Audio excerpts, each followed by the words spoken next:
계시록 1장 9절부터 11절 말씀 나가시 읽겠습니다. 너희 요한은 너희 형제요 예수의 환난과 나라와 창후에 동참하는 자라. 하나님 말씀과 예수를 증언하였으므로 말미암아 반모라 하는 섬에 있었더니 주의 날에 내가 성령에 감동되어 내 뒤에 나는 아팔 소리 같은 큰 음성을 들으니 이르되 내가 보는 것을 두루마리에 써서 에베소, 서머나, 버가모, 두아디라, 사대, 빌라델비아, 라오디게아 등 7교회에 보내라 하시기로. 아멘.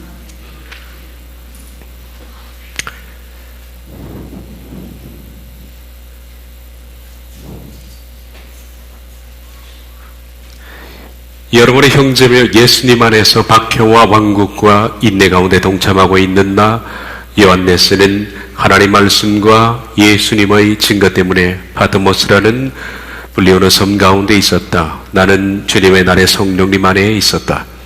그리고 나는 내 뒤에서 나팔과 같은 큰 소리를 들었다. 말씀하시기를 후대 사본에는 이 부분은 없습니다. 나는 알파와 오메가 처음과 마지막이다. 내가 보는 것을 책에 기록하여 7교회로 보내라. 에페소스, 스르무나, 페르가모스, 수아테리아, 사르디스, 빌라델비아, 라오디케이아. 요한계시록은 이처럼 7교회에게 서신을 보내면서 시작합니다. 그리고 뒤에 나와 있는 모든 요한계시록의 내용은 실은 7교회에게 보내는 겁니다. 앞으로 역사가 지어질 모든 일들을 7교회에게 보내는 겁니다. 그래서 이 부분은 중요한 것이 되겠죠. 7교회는 어떤 교회를 일컫는 것일까? 이 부분에 대해서는 말도 많고 그리고 주장도 많습니다.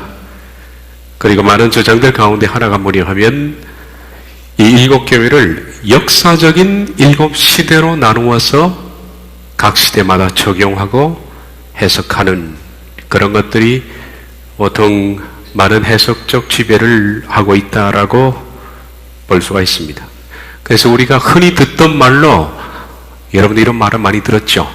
지금 마지막 시대는 라오디게아 시대다.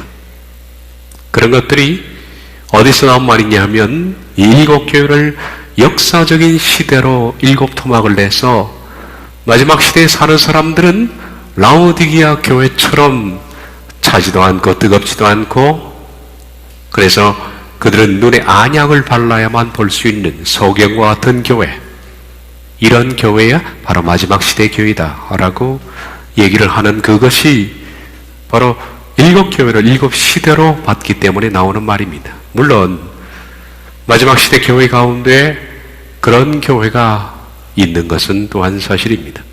그래서 먼저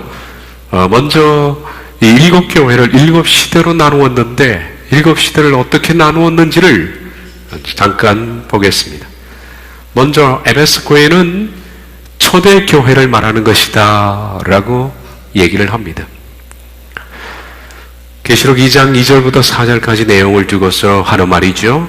내가 너의 행위와 수고와 너의 인내를 알고 또 악한 자들을 용납하지 아니한 것과 자칭 사도라 하되 아닌 자들을 시험하여 그의 거짓된 것을 내가 들여낸 것과 내가 참고 내 이름을 위하여 견디고 게으르지 아니한 것을 나누라. 그러나 너를 책망할 것이 있나니 너희 처음 사랑을 버렸느니라. 이처럼 초대교회라 그러면 아무래도 어디에 기준을 두느냐 하면 예수님께서 부활하신 뒤에 마가다락방에 성령님이 오신 오순절부터 시작해서 네로의 박해까지입니다. 그때를 초대교회, 더 넓게 볼 수 있지만은 7시대로 나눌 때는 그 시기를 초대교회라 그렇게 부르죠. 네로의 박해가 주 64년부터 시작이 됐고 67년도에 있어서 정점을 이루었습니다. 그러니까 초대교회는 예수님 부활 승천 이후인 그때로부터 해서 주 64년, 한 30년 어간을 초대교회라고 부르는데 이때를 에베소 교회가 상징하는 것이다 그렇게 말하죠.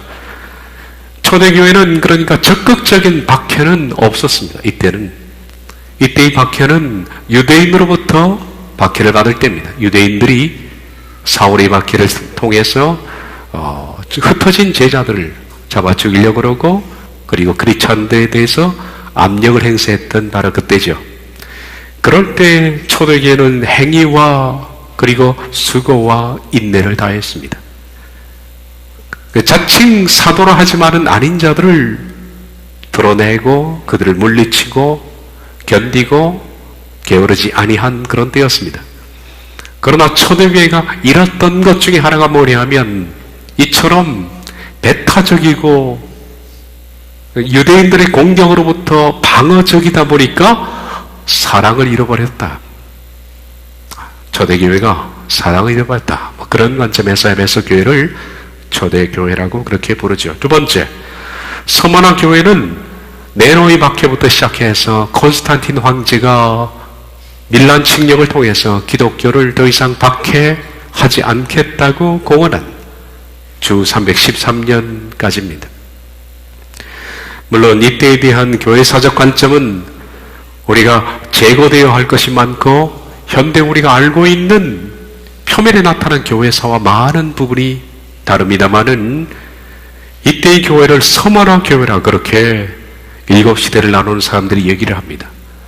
주 64년부터 313년까지.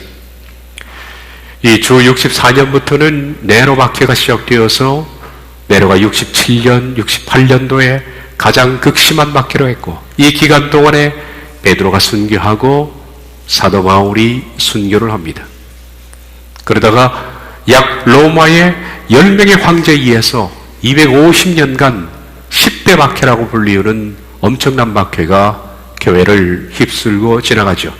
수많은 그리스도인들이 콜로세움에서 그들이 순교를 당하고 사자의 밥이 되고 직장을 잃고 모든 것을 다 빼앗긴 채 히브리서 11장에 나와 있는 것처럼 산과 바다와 아멸과 토굴 이런 데서 염소 가죽을 입고 유리방어하며 피해서 그들은 카타콤으로 들어가고 터키에 있는 그런 쪽으로 가서 또 땅을 파서 지하 20, 30층까지 팠죠. 들어가기도 하고 갑바도기아를 말합니다. 뭐 그런 시대입니다. 그러다가 마지막 10번째 황제로부터 박해는 끝나고 11번째 황제인 콘스탄틴이 어떤 전투에 갔다가 십자가상을 먹어서 십자가를 드디어 기독교에 상징하는 것으로 생각해서 박해를 멈추었던 주 313년까지 이때를 박해 기간이라 부르죠. 계시록 2장 9절부터 10절, 내가 내 환난과 궁핍을 알거니와 실상은 내가 부유한 자라. 이 박해 가운데 있는 교회를 향한 말씀인데, 박해 가운데 있는 교회는 환난을 받고 궁핍하잖아요. 그렇지만은 실상은 너는 부자다라는 거죠. 자칭 유대인이라 하는 자들의 비방도 알거니와 실상은 유대인이 아니요 사탄의 회당이라. 너는 장차 받을 고난을 두려워하지 말라. 볼지어다 마귀가 장차 너희 가운데에서 몇 사람을 옥에 던져 시험을 받게 하리니. 그러면서 교회가 박해 가운데 있을 것을 예고한 그 기간, 이때를 서머나 교회 기간이라 그렇게 얘기를 합니다. 세 번째, 버가모 교회는 313년 콘스탄틴 황제가 밀란 칙령을 발견한 그때로부터 기독교는 자유가 됐습니다.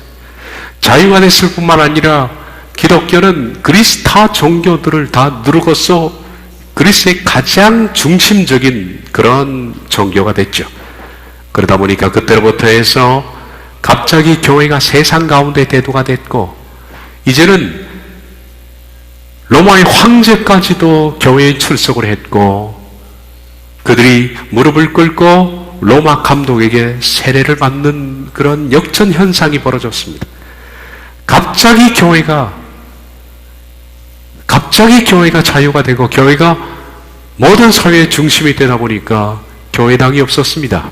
그래서 말씀드린 것처럼 법원 건물을 교회로 쓸 것으로 국가에서 공포를 했습니다.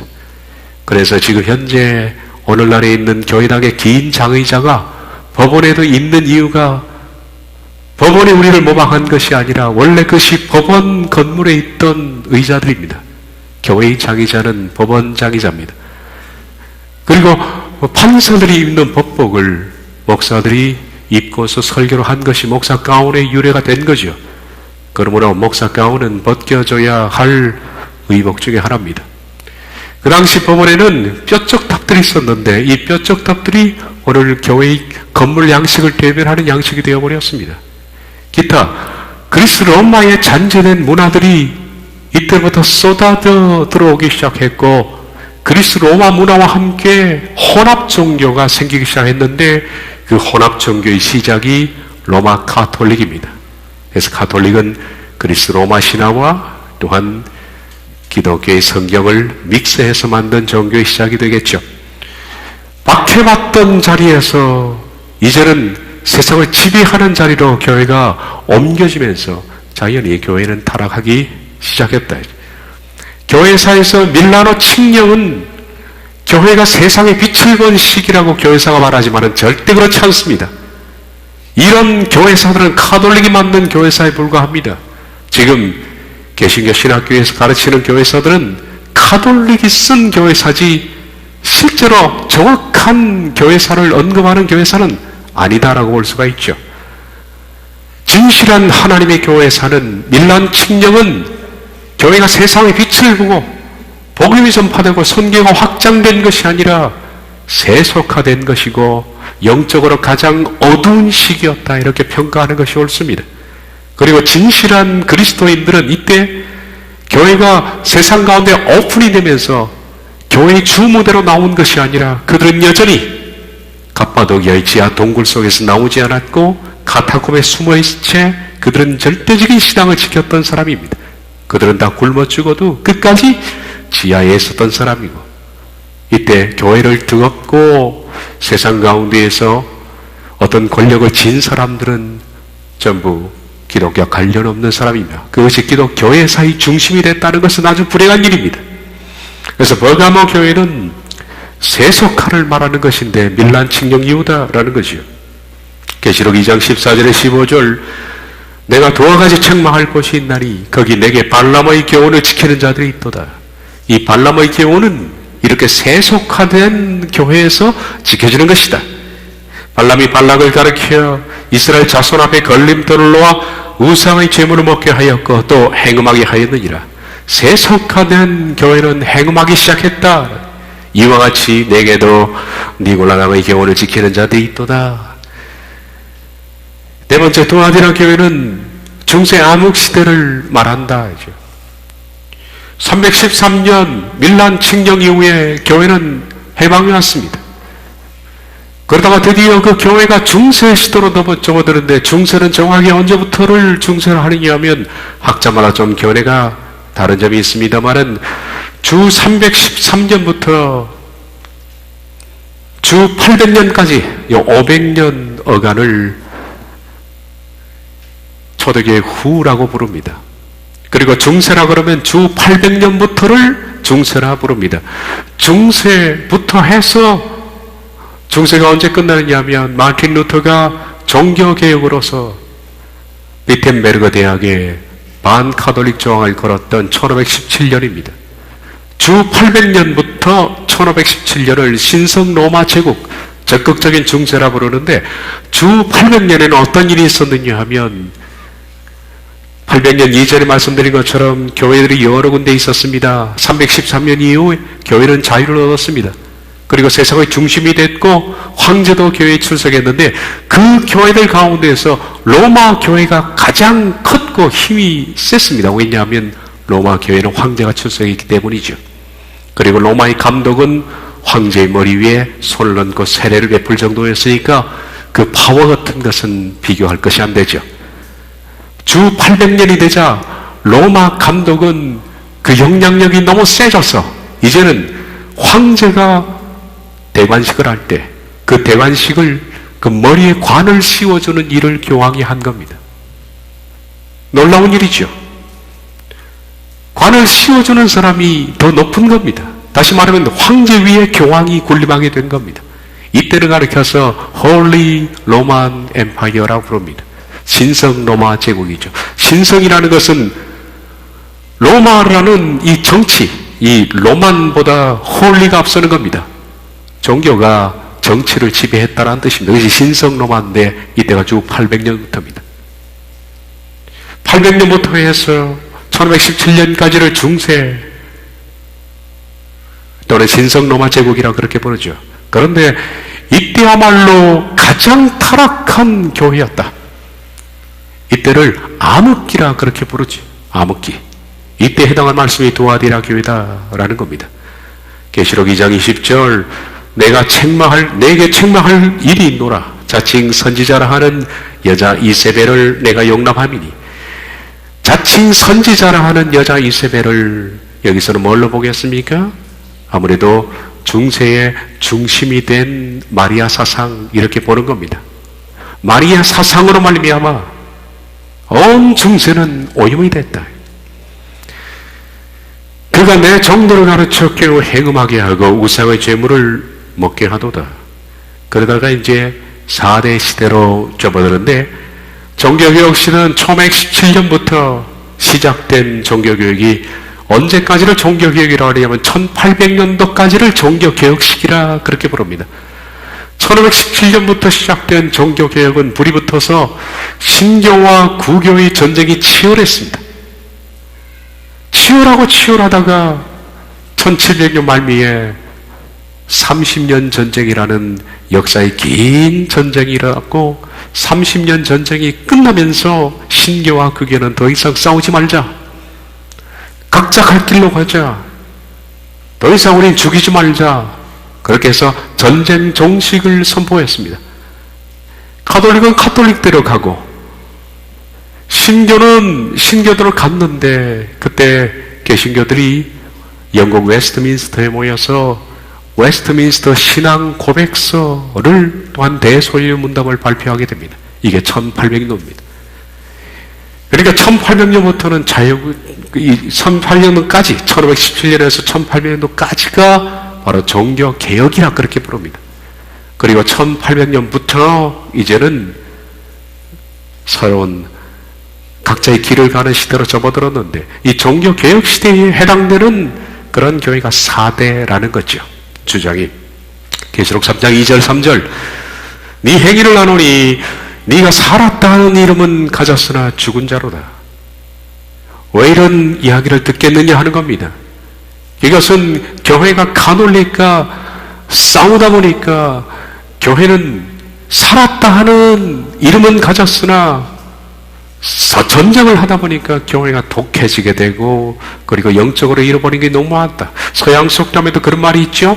괴물을 잡다가 당신이 괴물이 될까 주의하라 한 것처럼 우린 싸우다 보면 내 자신도 잘못하면 괴물이 될 수가 있는 겁니다. 그러니까 여기서 주장하는 것은 이 초대교회, 종교개혁 시대가 가톨릭과 싸우다 보니까 살았다 하는 이름은 가졌으나 죽은 상태가 되었다라는 것을 말한다라고 하죠. 너는 일깨어 그 남은 바 죽게 된 것을 굳건하게 하라. 내 하나님 앞에 내 행위에 온전한 것을 찾지 못하였노니 그러므로 내가 어떻게 받았으며 어떻게 들었는지 생각하고 지켜 회개하라. 다음 6번째 빌라델피아 교회는 1800년 이후에 드디어 선교라는 것이 나왔습니다. 여러분 1800년 이전만 해도 선교라는 것이 없었습니다. 왜냐하면 그 이전에는 전부 로마 캐톨릭이 지배했었고 캐톨릭이 지배하는 왕국에서는 다른 나라에 가서 선교를 한다든지 전도할 필요가 없었습니다. 자동적으로 군주 시대니까 군주가 믿으면 전부 그 밑에 있는 일반 백성들은 다 믿어야 합니다. 종교는 군주가 결정하는 겁니다. 그 나라의 국왕이 결정하는 거예요. 국왕이 가톨릭이다 그러면 가톨릭이 되는 겁니다. 국왕이 우린 개신교다 그러면 전체가 개신교입니다. 그래서 군주 시대라 그렇게 부르죠. 그런데 1800년도가 지나면서 드디어 세상이 바뀌기 시작했습니다. 신구교 간의 전쟁만 끝난 것이 아니라 그때 이후로 군주 제도가 무너진 겁니다, 여러분. 프랑스 혁명이 벌어졌고 그 다음에 르네상스 시대가 오지 않았습니까? 문해부흥은 모든 일반 백성들이 자기가 가진 달란트를 옛날에는 군주 밑에서 숨을 못 썼는데 자기가 가진 모든 사상들을 자유롭게 표현할 수 있는 시대가 왔다. 옛날에 일반 백성은 군주의 하나의 하속물이지 생각의 자유가 없었습니다. 자기가 생각하는 것이 없습니다. 군주가 시키는 대로 했을 뿐이죠. 근데 그 군주 제도가 무너지면서 드디어 프랑스 혁명이 벌어지고 인권운동이 벌어지고 문해무용이 일어나고 게다가 산업혁명이 겹치면서 이제는 일반 밑바닥에 있던 평민들이 일어나기 시작했습니다. 그때 근대 철학이 시작된 겁니다. 철학이라는 것은 그전에는 일반 백성들은 생각할 것도 없습니다. 철학적 사고라는 것을 할 수 없죠. 그런데 이제는 군주에서부터 자유를 얻으니까 백성들은 개개인이 생각하는 겁니다. 그때 유명한 철학자가 이런 말을 했죠. 나는 생각한다, 고로 나는 존재한다. 데카르트입니다.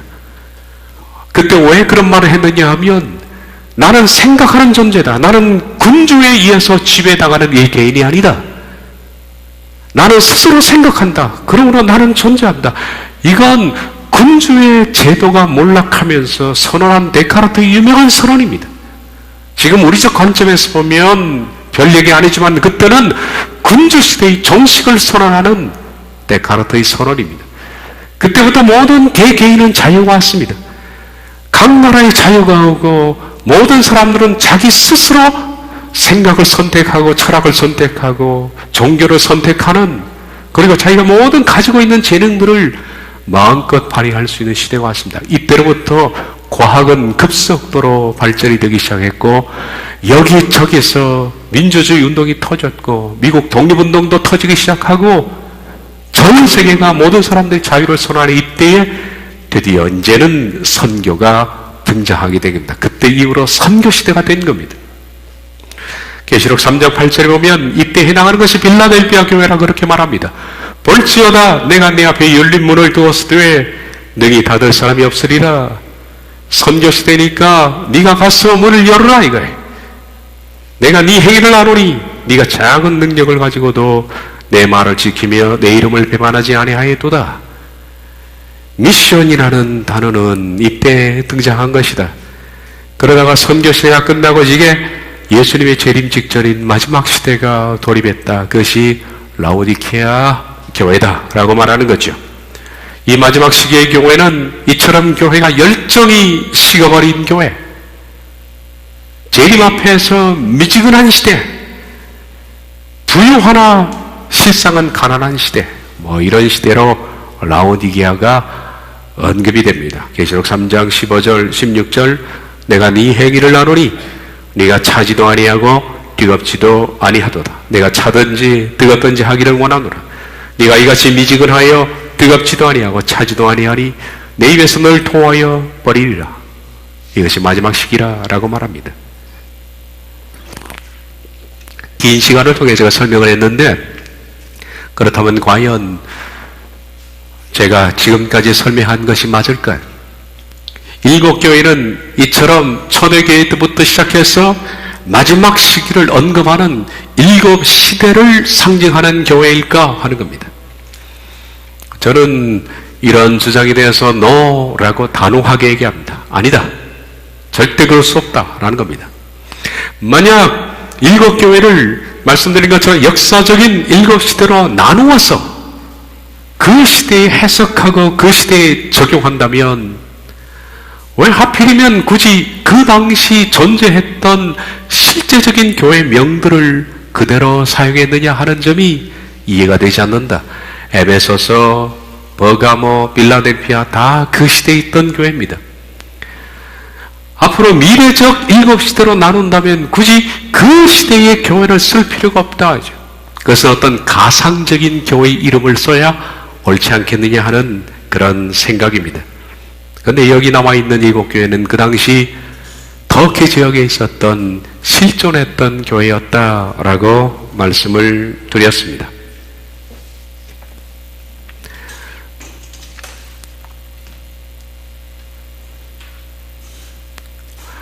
다 여기 있는 교회입니다. 이것이 반모섬입니다. 반모섬 앞에 반모섬이 있고 바로 앞에 여기 에베소 교회가 시작되는 겁니다. 에베소 교회 서머나 이렇게 뚝 돌아가면서 라오디게아까지 이렇게 돌아오는 거죠. 바로 이 지역에 집중되어 있는 그런 이야기입니다. 여기는 이태리 로마 지역이고 지금 현재 이 지역은 터키입니다. 그리고 이쪽이 예루살렘이고요. 이스라엘이고 밑으로 내려오면 이집트가 아프리카 들어가는 관문이니까 이집트, 남아프리카 공화국 그리고 북아프리카 이렇게 이어지는 거죠. 지중해 지역인데요. 여기 실존했던 그 당시의 교회명입니다. 자, 그림을 보면 이런 식이 됩니다. 이 앞에 반모섬이 있고요. 반모섬은 아까 말씀드린 것처럼 이게 반모입니다. 반모섬 바로 앞에 육지에 에베소 교회가 있고요. 에베소, 서머나, 버가모, 두아디라, 사데, 빌라델피아, 그 다음에 라오디게아 이렇게 돌아가면서 교회가 있습니다. 이 교회들의 이름을 그대로 썼다는 겁니다. 여기서 에베소 교회에서 서머나 교회까지는 약 79km 정도의 거리가 있고요. 서머나에서 버가모는 115km, 버가모에서 두아디라는 72km, 그리고 사대까지는 73, 빌라델피아는 44, 라오디게아는 115km, 라오디아에서 에베소까지는 143km 떨어진 이 지역들입니다. 여기 다 몰려있다는 얘기죠.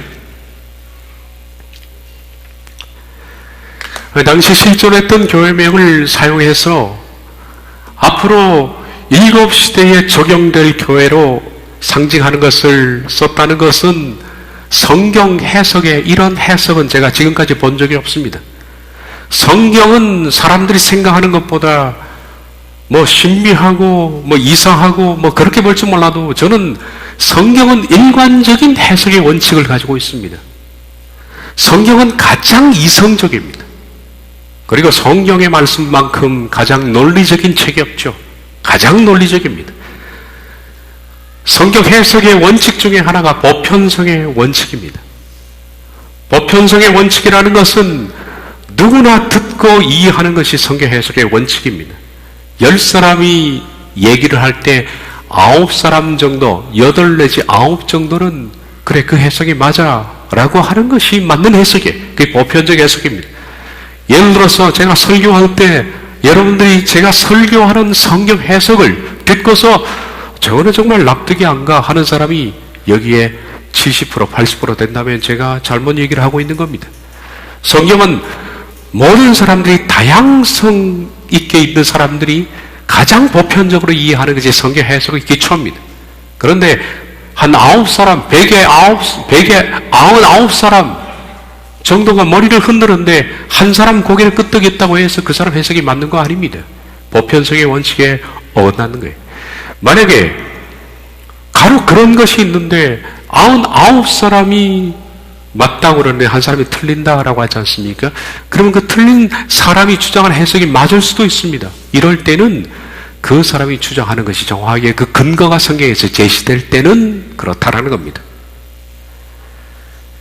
그런데 7교회를 볼 때 7교회를 앞으로 종말 때까지 봐야 하는 7시대로 나눈다는 그 어떤 해석의 원칙이 제공된 그런 제시가 없지 않습니까? 그러므로 보편성의 원칙에 어긋난다. 해석이 잘못됐다라는 겁니다. 그리고 또한 7교회가 역사적인 7교회를 상징하는 것이라면 초대교회는 에베소 교회만 하나님 말씀을 받고 뭐 버가마 두아디라 교회에 대한 말씀을 받을 필요가 없습니다. 그리고 마지막 때를 살아가는 우리들은 라오디게아 교회만 말씀을 받고 나머지 교회는 어찌됐든 간에 우리에게 줄 교훈은 하나도 없다라는 것이 됩니다. 또한 세 번째입니다. 이것은 7교회가 7시대를 향한 말씀이라면 모든 시대에는 다 똑같이 그 교회만 적용이 되어야 된다라는 겁니다. 무슨 얘기냐면 에베소 교회는 초대교회는 에베소 교회 같은 교회들만 존재해야 됩니다. 그렇지 않습니까?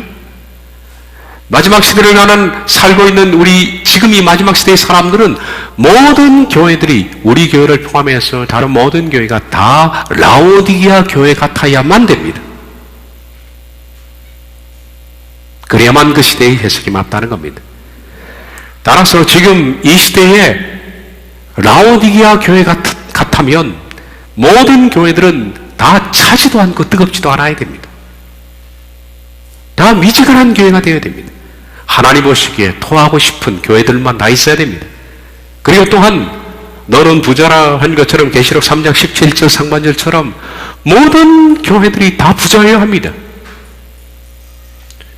모든 교회가 영적으로 권고하고 가련하고 가난하고 눈먼 것을 알지 못해야 됩니다. 그리고 모든 교회가 열심히 없는 교회가 되어야만. 그러나 이 시대의 교회들이 다 그렇지 않습니다. 이 시대는 물론 라오디게아 교회 같이 부자 교회도 있습니다. 엄청난 헌금을 감당하지 못해서 어떤 교회는 몇백억을 들여서 김일성 동상까지 세워지는 교회도 있더라고요. 보니까 북한까지 기어 올라갔어. 엄청난 돈을 감당하지 못해서, 주체하지 못해서 쩔쩔매는 교회들도 있습니다. 그러나 이 시대 모든 교회들이 다 그렇지 않습니다. 가난한 교회가 어디 한둘입니까? 목회자가 절대 빈곤한 교회도 있고요. 지지난주인가 우리 교회 보니까 통장이 14,000원 남았더라고, 잔금이. 이런 교회도 있습니다. 저도 깜짝 놀랐습니다. 그런데 염려하지 마십시오. 마이너스 되는 건 한 번도 없습니다. 지금까지 목회하면서 하나님의 마이너스는 허락하지 않더라고요.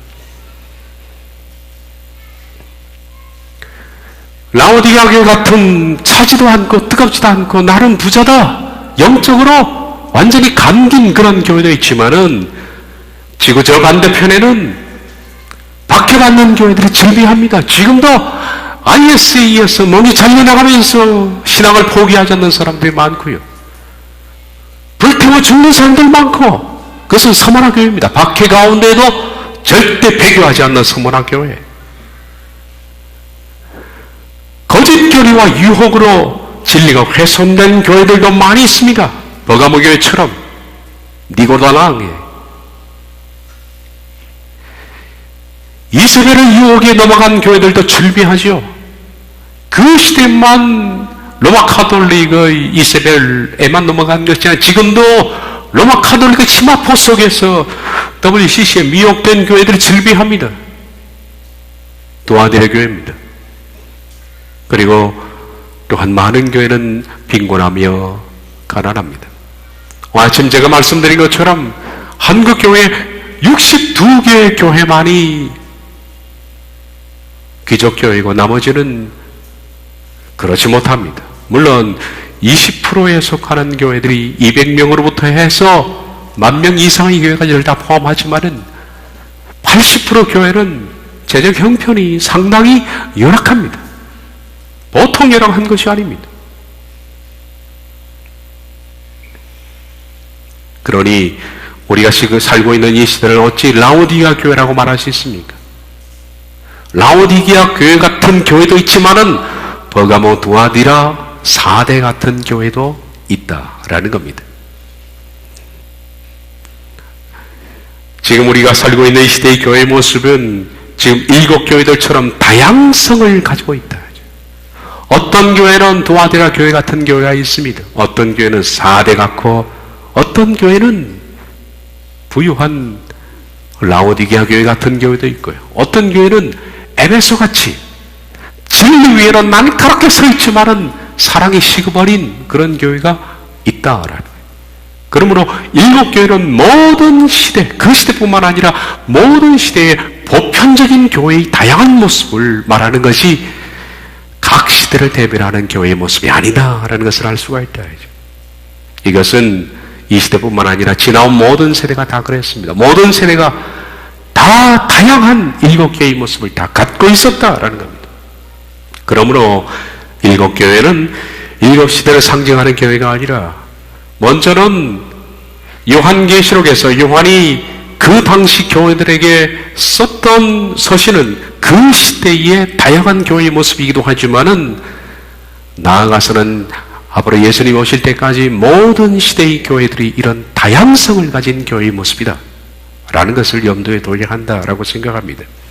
다시 말해서 각 시대의 보편적인 교회의 모습이라는 것이, 어떤 교회는 에베소 교회 같이 상황이 놓여있고, 어떤 교회는 서머나 교회 같은 상황이 놓여있고, 어떤 교회는 버가모, 두아디라, 사데, 빌라델피아, 라오디게아 교회 같은 상황이 놓여 있기도 합니다. 그리고 또한 어떤 교회가 라오디게아만 계속 머물러 있는 것이 아니라 어떤 교회는 에베소 갔다가도 두아디라 같은 상황을 만나기도 하고, 두아디라 같기도 하다가 빌라델피아 혹은 라오디게아 같은 교회의 상황을 만나기도 한다라는 겁니다. 예를 들어서 어떤 목사가 초기에 개척을 했습니다. 아주 진리에 불타는 마음으로. 성도는 굉장히 적었지만은 진리에 불타는 마음으로 복음을 전하고 복음을 방어하고, 에베소 교회처럼 말입니다. 적극적으로 복음을 방어했습니다. 성도의 수는 적었지만은 그러나 진리를 너무 강조하고 방어하고 싸우다 보니까 성도 사이의 사랑이 조금 식어진 그런, 진리는 날카롭게 서 있는데 사랑이 식어진 그런 에베소 같은 교회를 뛰다가 그 교회가 어찌어찌 성장과 부흥을 해서 라오디게아처럼 무유한 교회가 될 수도 있는 겁니다. 교회가 큰 교회가 되어서 많은 사람들이 모이고 헌금이 나오고 그러다 보니까 교회가 부족했어요. 부족한 것이 없는 교회의 상황까지 갔다가 또 이 교회가 어떤 문제를 만나서 4대 교회 같은 그런 상황이 떨어질 수도 있고, 두아디라 같은 상황이 떨어질 수가 있는, 그러므로 이 보편적인 7교회의 모습은 어느 한 교회만을 지칭하고 한 시대만을 지칭하는 것이 아니라 각 시대의 교회들의 다양한 모습이며 또 변화하는 모습이라 그렇게 볼 수가 있다. 그리고 우리 교회들도 어떻게 이런 교회의 모습으로 탈바꿈될지는 아무도 예측하지 못한다라는 겁니다. 그렇게 볼 수가 있는 겁니다. 한때는 예수님의 이름으로 참고 견디며 열심히 어떤 에베소 교회 같은 교회가 성장하여 부유해지면서 라오디게아 교회처럼 변하기도 하고요. 해서 모든 교회는 7교회의 모습을 다 포함하고 있고 언제 7 중에 하나의 모습이 될지를 모른다. 그리고 제가 하나 덧붙여 말씀드린 것처럼 여기는 교회만 의미하는 것이 아니라 각 개인도 의미할 수 있습니다. 진리를 외치다 보면 배타적이 되어서 에베소 교회처럼 사랑이 식을 수도 있어요. 물질이 많다 보니까 그 사람은 라오디게아처럼 차지도 않고 뜨겁지도 않는, 하나님이 구토청을 일으키는 그런 사람이 될 수가 있는 겁니다. 사람도 포함한다라는 것을 기억해야 됩니다. 그러므로 여기 7교회를 향한 요한의 메시지는 그 시대 그리고 다가오는 모든 시대까지 통칭해서 다양한 교회의 모습, 다양한 교인들의 모습을 보여주는 통전적인 메시지다. 그렇게 이 말씀을 이해하는 것이 옳겠다라는 겁니다. 그런데 왜 요한은 7교회에게만 서신을 보냈을까? 왜? 7교회는 그 당시 모든 교회를 의미하는 것은 아닙니다. 그 당시 교회는 많았습니다. 많았지만 왜 요한은 7교회에게만 서신을 보냈을까? 그 당시 얼마나 많은 교회가 있었느냐면 매주일 개인의 집에서 회집하는 교회들이 많았다. 그 당시 교회는 집을 오픈해서 자기 집을 교회로 썼던 그런 교회가 많았습니다. 그리고 바울 서신에 나와 있는 것처럼 고린도 교회에 있었지요. 고린도, 갈라디아, 빌립보, 골로새, 데살로니가라는 사람은, 데살로니가 교회는 야손이라는 사람이 자기 집을 개방해서 만들었던 교회입니다. 바울이 3주 만에 복음을 전했는데 3주 만에 도망했죠. 그 3주 안에 생긴 교회가 야손의 집에서 데살로니가 교회가 생긴 겁니다. 그리고 아볼로와 브리스가 집에서 모이는 교회도 있었고요. 고린도전서 16장 19절 보면 개인 집에서 모이기도 했습니다. 그리고 아볼로가 고린도 교회의 주역이기도 했지만은 아볼로 집에서도 교회가 모였다. 이렇게 나와 있고요.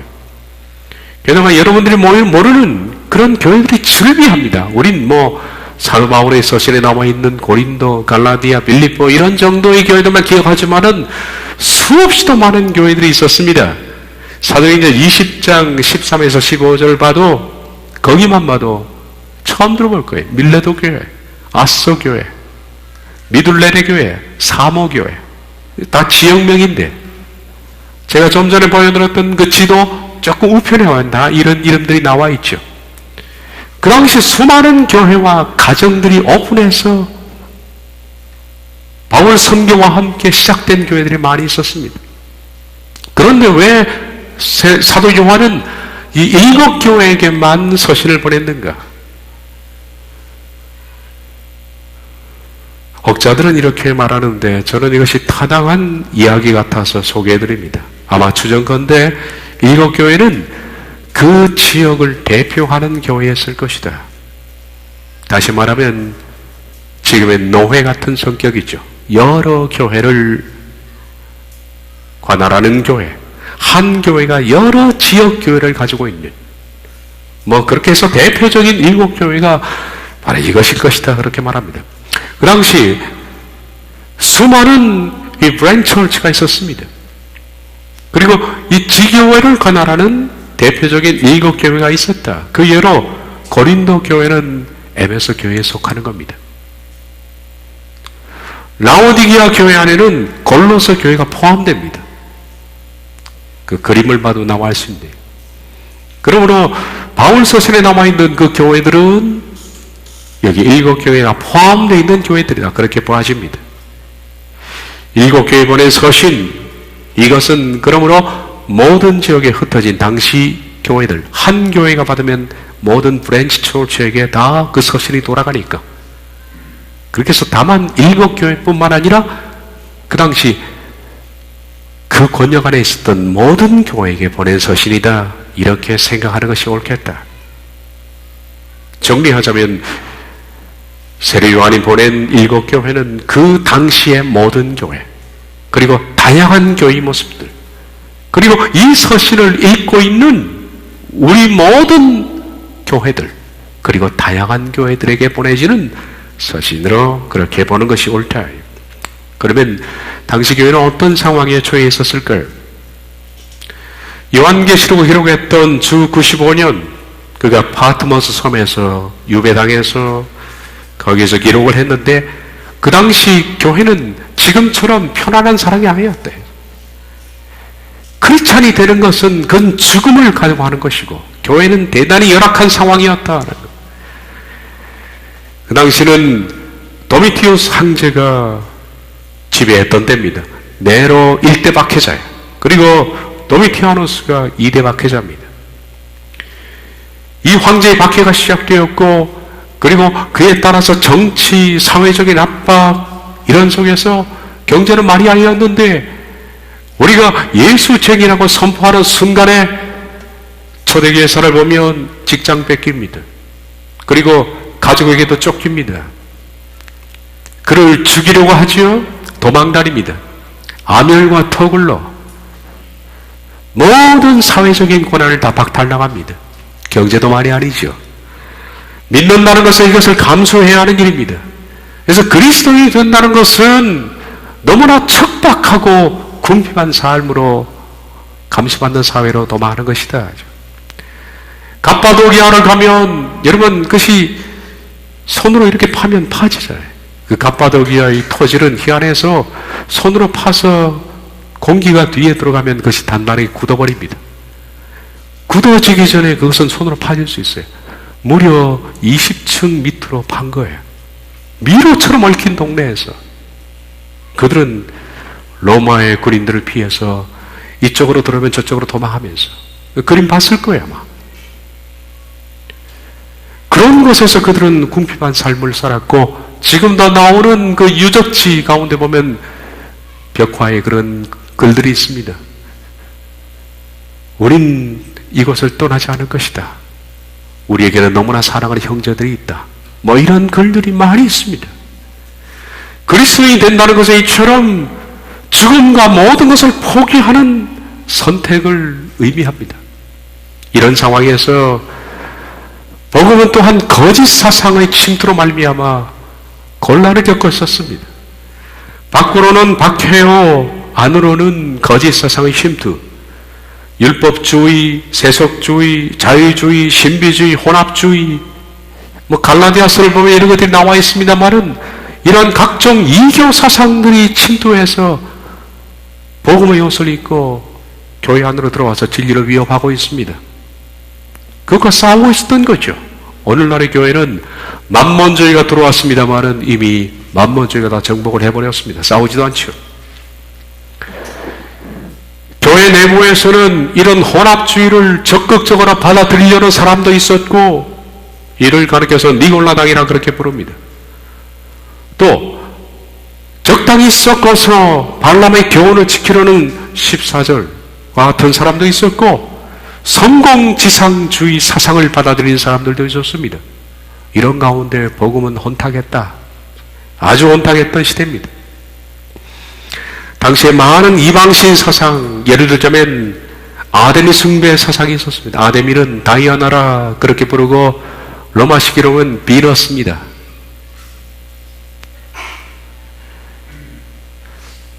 또한 제우스와 헤르메스 숭배 사상이 있었습니다. 사도행전 19장 35절을 보면 옛날 개역개정성경에는 스스와 허메 이렇게 나와 있는 것이 바로 스스는 제우스를 말하는 것이고 허메는 헤르메스를 말합니다. 이것이 주피터와 비너스를 말하는 것이죠. 이 숭배하는 사상이 있었고, 이런 숭배 사상들은 그리스 로마 신화 자체가 다 인간의 풍요를 상징하는 그런 사상이었습니다. 여러분, 우리 기독교의 순수 진리는 풍요와 싸우는 겁니다. 하나님께서는 우리가 풍부하지 말 것을 요구한 겁니다. 가난해야 되고 청빈해야 되고 깨끗해야 될 것을 말하는데, 이 세상의 거짓 사상들은 풍요를 기독교 진리로 둔갑시켜서 가지고 들어오는 겁니다. 이때도 그랬다는 거예요. 게다가 그리스 철학은 이 사람들이 그리스도인 되기 전부터 그들의 뼛속 깊이 학습된 무엇들입니다. 이들은 이미 그리스도인 되기 전에 그리스 철학들의 영향을 받아 있던 사람들이어서 이 뼛속 깊이 각인된 이 철학 사상들을 하나님 말씀으로 바꾼다는 것은 심히 어려운 일이었다. 어려운 일입니다, 여러분. 우리나라에 왜 이렇게 기복종교가 판을 치게 된지 아십니까? 우리나라 기복종교 이전에 1885년 4월 5일 날 언더우드와 펜젤러가 제물포에 배를 타고 들어오기 바로 그 직전에 한국 상황은 전부 서왕당에서 복을 비는 그런 것이었습니다. 물론 양반들은 복을 비는 것이 천민보다는 좀 덜했겠죠. 언더우드와 펜젤러가 처음에 복음을 가지고 들어오니까 양반 사회에는 씨알이 안 먹힌 겁니다. 그래서 그들이 처음 복음을 전한 것이 바로 평민들이었습니다. 그 평민들은 가난하고 억압받고 힘들고 눈물 많은 사람들이었습니다.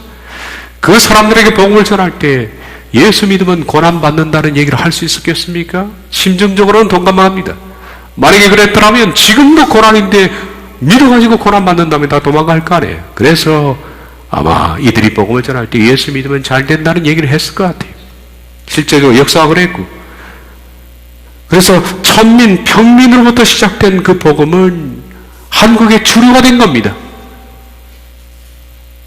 못 살고 힘들고 억압받고 병 들어서 어디 고칠 데 없는 수많은 천민들이 그 만머리즘의 복음, 예수 믿으면 잘 된다, 병 고친다, 이런 것들에 빠질 수밖에 없는 상황이 된 것이다. 그래서 한국 복음이 이처럼 저속적인 복음의 출발이 된 것은 그 기초 자체가 그렇다는 겁니다. 무시할 수 없는 겁니다. 그리스 로마 시대에 쩌든 그 철학에 쩌든 사람들에게 복음이 들어가면 복음 왜곡되게 되어 있습니다. 그래서 이들은 그리스도인이 되기 전부터 깊이 그리스 로마 신화에 침투당해 있었다. 그 당시 철학의 아버지라고 불리우는 탈레스, 이 탈레스는 바로 범신론의 아버지입니다. 이 탈레스가 바로 밀레도 출신이었는데, 밀레도는 지도를 보면 에베소와 가장 가까운 곳에 있었습니다. 가장 유명한 탈레스가 그 지역 출생이었고, 그래서 수많은 사람들이 밀레투스 학파, 이것은 탈레스 학파인데요, 밀레투스 학파라고 했고, 많은 사람들이 그 밀레투스 학파의 영향을 받고 있었다. 그리고 바로 그 지역 근처에 사모섬이라는 곳이 있었는데, 사모스에는 그 유명한 피타고라스가 태어난 곳이었다. 주전 582년부터 479년에 생존했던 이 피타고라스는 우리가 생각하기는 수학자라고 생각하지만 그 당시 모든 유명한 현인들은 전부 철학자였습니다. 자기 철학에서 자기 전공을 뽑아낸 겁니다. 다시 말하면 피타고라스는 법의 철학입니다. 법칙대로 움직이는 철학입니다. 그래서 법의 철학자라고 부르죠. 사모스는 반모섬과 에베소 가까운 지역에 있었는데 그는 수학자이기 전에 철학자였다. 그 당시 학자들은 기본적으로 철학자이다. 따라서 많은 사람들이 그의 법칙 철학의 영향 안에 있었고, 아리스토텔레스도 그 지역 사람이었고요. 그 외에도 역사의 아버지라고 불리우는 헤로도토스, 의학의 아버지인 히포크라테스, 디오게네스, 호메로스. 이 호메로스는 호머, 일리아드와 오디세이를 쓴 유명한 작가죠. 그리고 이솝도 철학자입니다.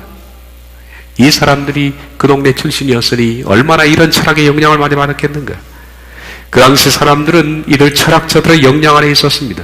그 외에도 스토익 학파, 그 다음에 에피쿠로스 학파, 이런 학파들이 영향을 끼치고 있었다. 이런 가운데에서 바울이 선교로 세운 교회들이 이런 이교 사상과 더불어서 함께 섞이고 무너지고 하는 것을 보며 바울이 안타까워했던 그 심정들을 우리 서신을 보면서 이해할 수가 있다. 이런 상황에서 7교회를 향해서 사도 요한이 편지를 쓰는데, 이 편지는 공통적인 구조를 가지고 있습니다. 첫째, 교회의 사자들에게 편지하노니라고 했습니다. 교회의 사자들이라는 것은, 여기 사자는 메신저가 아닙니다.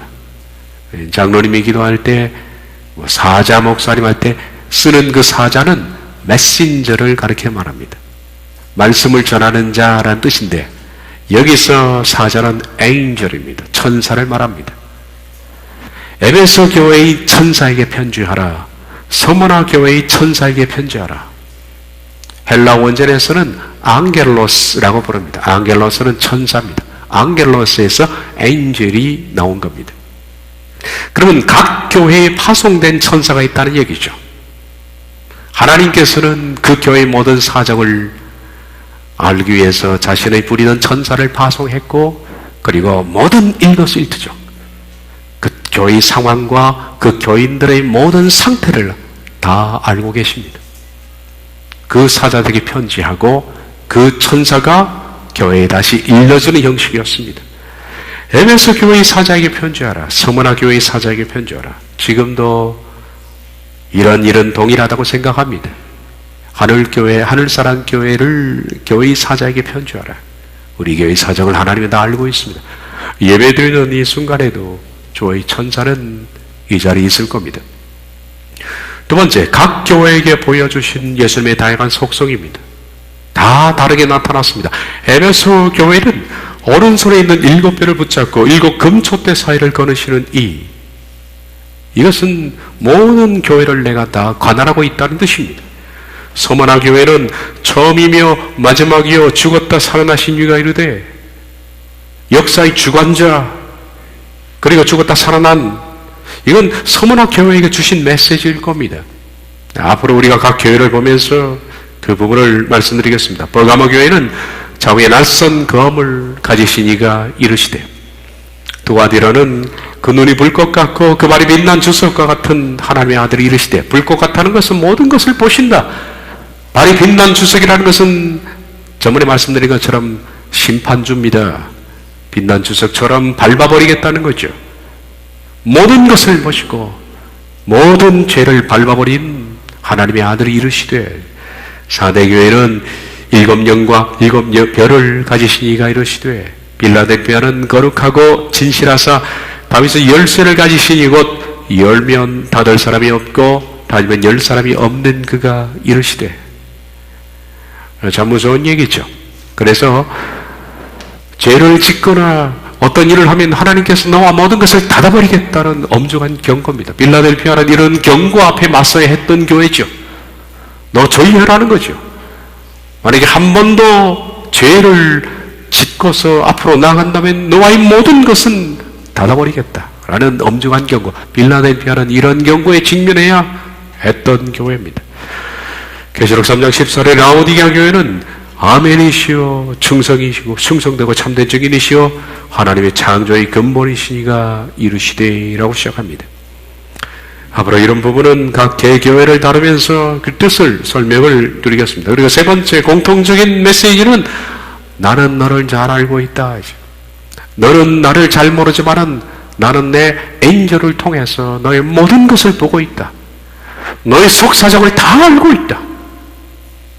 너의 눈물을 알고 너의 가슴의 한숨을 알며 너의 범죄를 알고 너 속에 있는 죄악과 탐욕을 나는 다 알고 있다 라는 겁니다. 그리고 네 번째는 잘한 부분에 대해서는 인정합니다.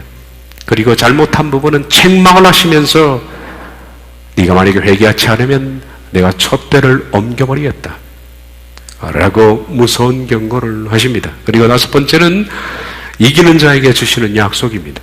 에베소 교회는 이기는 그에게는 내가 하나님의 나홀에 있는 생명나무의 열매를 주어 먹게 하리라. 서문화는 이기는 자는 둘째 사망의 해를 받지 아니하리라. 버가모는 이기는 그에게는 내가 감추었던 만나를 주고 또 힘들을 줄 터인데, 두아디라는 이기는 자와 끝까지 내 일을 지키는 그에게 만국을 다스리는 권세를 주리니, 사대는 이기는 자는 이와 같이 흰 옷을 입을 것이요 내가 그 이름을 생명책에서 결코 지우지 아니하고 그 이름을 내 아버지 앞과 그의 천사들 앞에서 시인하리라. 빌라델피아는 이기는 자는 내 하나님 성전의 기둥이 되게 하리라. 라오디게아는 이기는 그에게는 내가 내 보좌에 함께 앉게 하여 줄 것이다. 그리고 맨 마지막에는 이런 말씀이 나옵니다. 귀 있는 자는 성령이 교회들에게 하시는 말씀을 들을지어다. 저희 카페 이름은 여기서 다 왔습니다. 귀 있는 자는 성령이 하시는 말씀을 들어라. 귀는 우리가 누가 없습니까? 다 있죠. 모든 사람 다 귀가 있습니다. 이 귀를 말하는 것이 아닙니다. 내 말을 듣고 순종하는 사람, 이게 귀 있는 사람입니다. 그 사람은 말씀을 들으라 라고 끝납니다. 여기 나와 있는 일곱 교회는 이 지상에 존재하는 어떤 교회도 주님의 눈에서 벗어날 수가 없다. 다 알고 계신다. 마치 시편 139편에 읽는 것 같지 않습니까? 멀리서도 나의 생각을 통촉하시고 내 앉고 일어섬을 하십니다.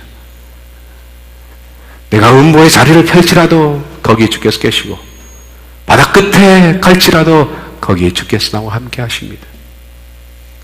다 알고 계십니다. 그러므로 각 교회를 인정하고 칭찬하고 격려도 하시지만은 잘못된 것은 책망하시면서 경고하시고 분노하시고 심판을 예고하십니다. 너는 내 앞에 서기 위해서는 이런 부분에 대해서 반드시 철저히 회개하고 바라서야 한다. 이것은 오늘 우리 교회와 개인에게 해당되는 말씀입니다. 일곱 교회를 다루면서 교회들만 생각하지 말라고 그랬습니다. 나는 어떤 교회의 모습을 가지고 지금 살고 있는가? 어떤 교회는 처음에는 궁핍했습니다. 그러나 나중에는 라오디게아처럼 끝나는 교회도 있을 겁니다. 처음에는 성령으로 시작했지만 나중에 육체로 마치는 그런 사람이나 교회도 있을 겁니다. 우리 교회가 그렇지 않으리라는 보장은 아무도 없다. 이제. 어떤 교회는 밖으로 보기에는 대단히 궁핍하고 열악하지만은 하나님께 봤을 때는 너는 부유한 자라.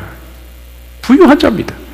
어떤 성도는 밖으로 보기에는 형편없을지도 몰라도 교회에서는 절 인정을 해주지 않는 사람일지도 몰라도 하나님께서 보시기에는 부유한 성도가 있다.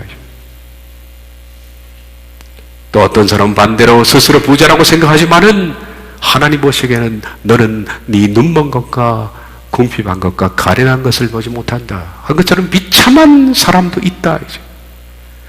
처음 사랑을 잃어버리기도 했고 혼합주의와 세속주의에 빠져있는 그리고 성공주의에 빠진 교우들도 질비하다. 주님은 그런 자리에서 회개하지 않으면 촛대를 옮기시겠다고 경고하십니다.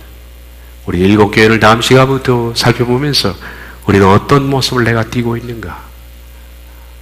일곱 교회의 단점들은 곧 나에게 주시는 메시지로 생각해서, 단점들은 우리가 회개해 나가야 되고 장점들은 살려 나가야 합니다. 사랑하는 여러분, 주께서 오실 때가 점점 가까이 오는 것 같습니다.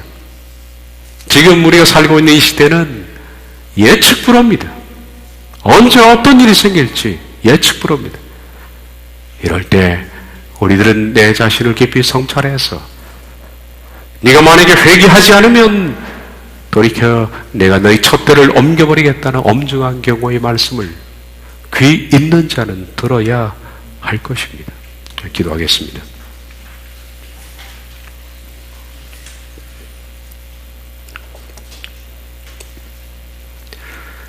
마지막 때 살아가면서 정말로 우리 주변의 모든 상황들이 급속도로 바뀌고 있고, 예수님이 오시는 발자국 소리가 이토록 크게 들리는 이런 시대에 우리가 살고 있으면서, 우리는 어떤 교회의 모습을 지금 띠고 있는지, 우린 영으로 시작했지만은 영으로 발전되어 가고 있는지, 아니면 성령으로 시작했다가 육체로 마치는 사람이 아닌지, 일곱 개의 어떤 특징을 우리들은 내포하고 있고, 하나님은 우리가 어떤 부분을 회개하라고 하시는지, 일곱 교회를 향한 말씀 속에서 이 교회를 향하여, 각 교인들을 향하여 주시는 메시지를 앞으로 경청하여 잘 듣게 해 주옵소서. 경고하실 때 듣게 하시고 회개할 수 있도록 하나님 은혜를 내려 주옵소서. 예수님의 이름으로 기도하옵나이다. 아멘.